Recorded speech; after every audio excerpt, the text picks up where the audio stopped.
Hey, Michael. Hey, man. How you doing? Good, good. Nice to meet you. Good to meet you too. It's a pleasure to meet the king of the multiverse. Oh, come on. It's the Daniels right now. That's those guys. Nice. So I want to start with you obviously won an Emmy for working on Rick and Morty. Did that help you prepare for taking on the project of Loki? Um, for sure. Yeah. I mean, I working on Rick and Morty, I started my career on season one as an intern, a PA, and then came back for season four as a writer. Um, it was just a daily science fiction college for me. Every people so much more well read than me, talking about comics, obscure novels, shows I've never seen before. I just learned so much from, of course, Dan and Justin, our showrunner that season, Mike McMahon, writers like Jeff Loveness, who's now writing Ant-Man 3. Yeah, it was just an education. And then, more practically in Rick and Morty, what the kind of the skill you hone is, all right, how do you take a big sci-fi idea, communicate it to the audience very quickly and basically, and then move on with your emotional story, which it felt like we had to do a lot of in Loki, because I never wanted anybody to get bogged down in the time travel, mumbo jumbo that we were throwing around. For sure. So the series, one of the things that's greatest about the series is it explores so many different topics. It's got gender fluidity, it's got bureaucracy, it's got what makes a person good versus what makes a person bad. What was it about the character of Loki that you think opened so many different points of conversation up? Um, I think he's a character that a lot of us see ourselves in, because he's somebody constantly reckoning with his place in the world, and um, playing trying to play a part that he believes he's meant to play, that might not necessarily align with who he is or who he wants to be on the inside. He's, as he says to Mobius, no one bad is ever truly bad, no one good is ever truly good.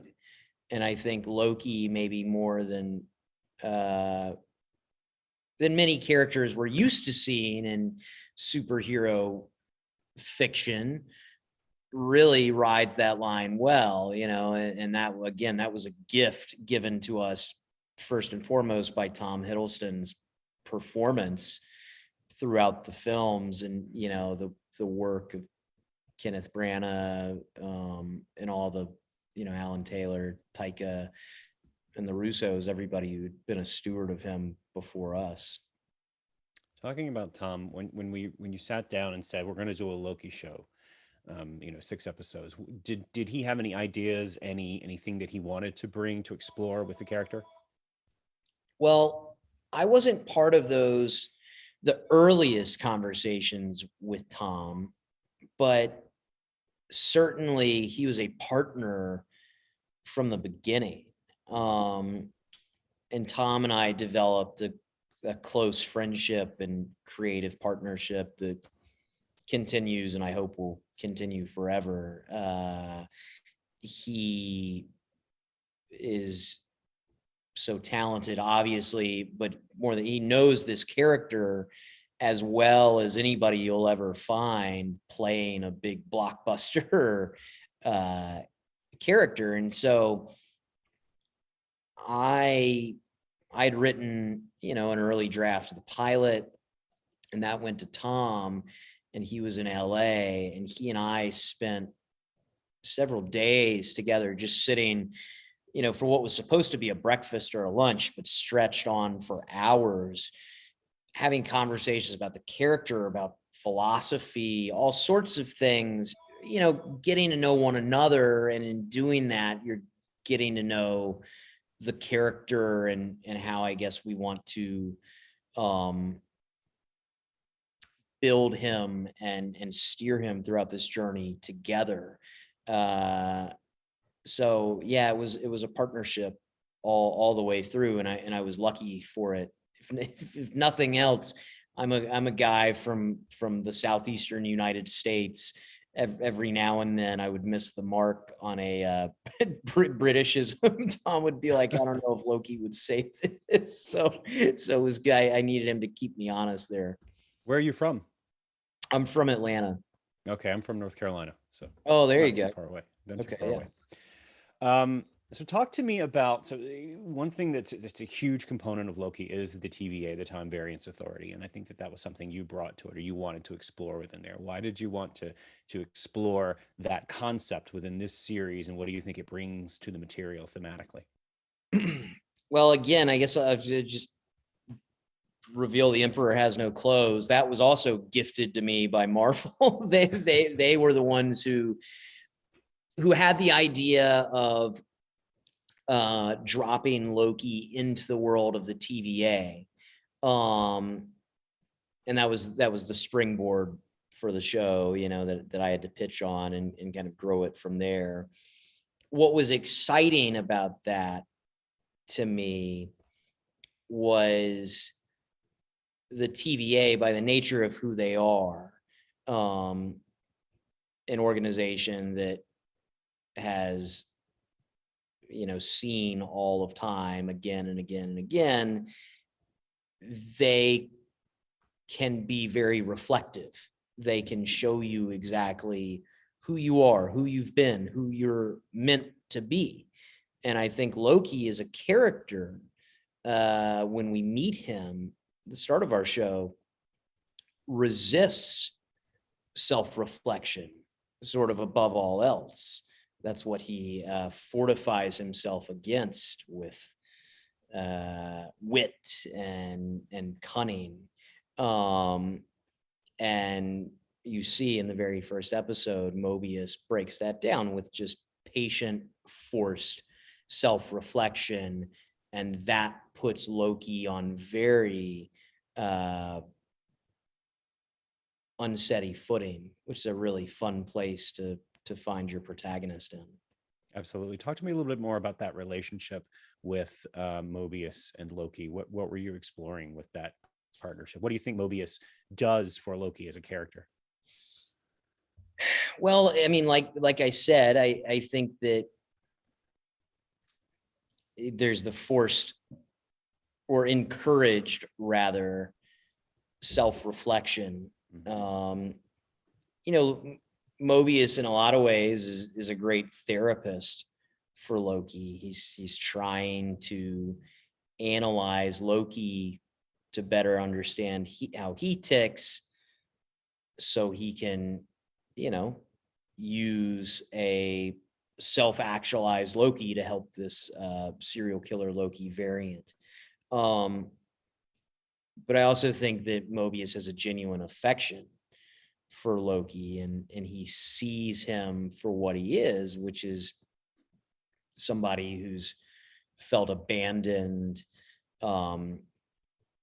neglected, all of these things. And he has real empathy for Loki, and also, again, patience. I think that's the thing that Mobius really has. He's a patient friend to Loki. I don't know if Loki's ever had a friend before. He's had family, and we've seen how that's went. It's those relationships are fraught a lot of the time. Mobius is a friend, and by the end, he's a friend unconditionally, and that is, maybe the most special relationship of all. So yeah, he's a really important figure in his life. So conversely, Loki has another key relationship within the series, and that's the variant Sylvie. What is their relationship like? What does she do as a character for Loki? Well, again, I think it's another form of forced self-reflection. This one a little more aggressive. She's a literal mirror. Um, in Sylvie, Loki sees, in a lot of ways, his own worst impulses, aggression, violence, impatience, but also he sees a flash of heroism and goodness that inspires him, in her mission. And more than anything, he just feels empathy for her, and in developing that empathy for her and being able to forgive her for what she's doing, he's really taking the steps to forgive himself for the things that he's done. So this variant version of Loki that exists in Sylvie, she remains undeterred, even though they do have connection through the series. They have poignant moments. Her goal is to end the TVA, which she does as she gets to the end of the series. Why do you think she remains so undeterred? Why do you think the Tom Hiddleston or that version of Loki is so open to self-reflection, but Sylvie is not? Well, I mean, I think first off, they've been on different journeys. Sylvie has had just one purpose. She's had one obstacle throughout her entire life, which is the TVA. And she's determined. I think Loki, it might be as simple as Sylvie never had a Mobius. Loki did. And that made a difference. And even everything before the TVA, yes, this is a Loki coming off of the events of Avengers where he's done some terrible stuff, but he still grew up with the love of his mother, Frigga, which Sylvie never really knew. And Loki still grew up, with the companionship and the affection for Thor that clearly exists and carries on beyond the events of Avengers on the main MCU timeline. So I think that our Loki is a more evolved version of the character, whereas Sylvie has been forced into, frankly, a more feral lifestyle by nature of just being hunted by the TVA across time and space. And then the kicker is, Loki makes a friend in Mobius who really gives him an example of what goodness can be.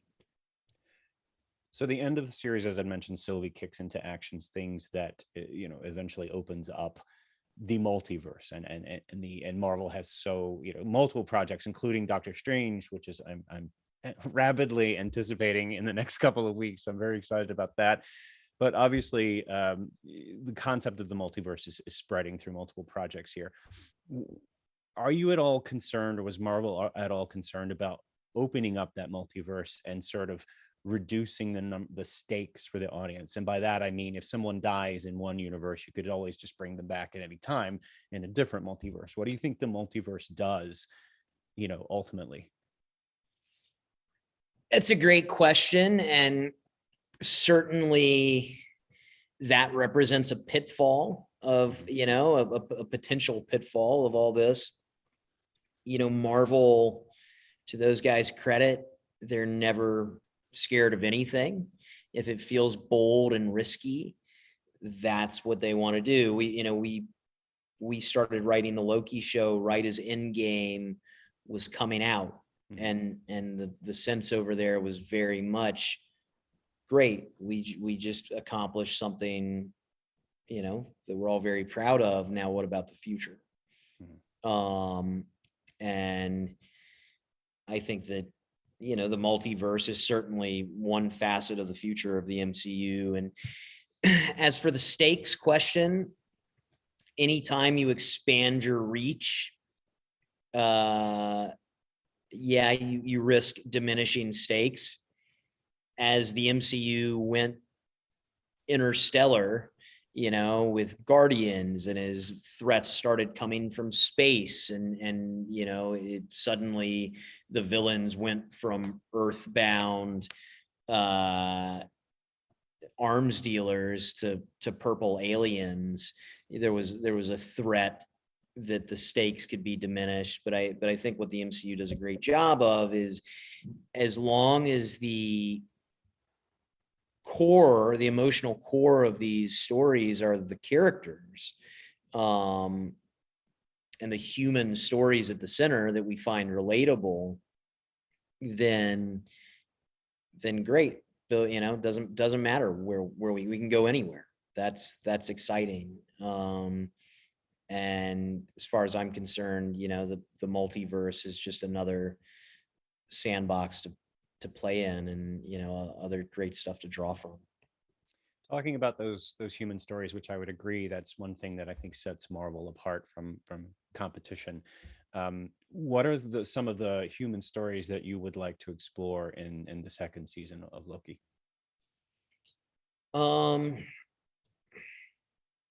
It's hard to in any answer here is dangerous. How about thematically, what are some of the themes you would like to explore? I mean, I think the most important thing in continuing the story is continuing to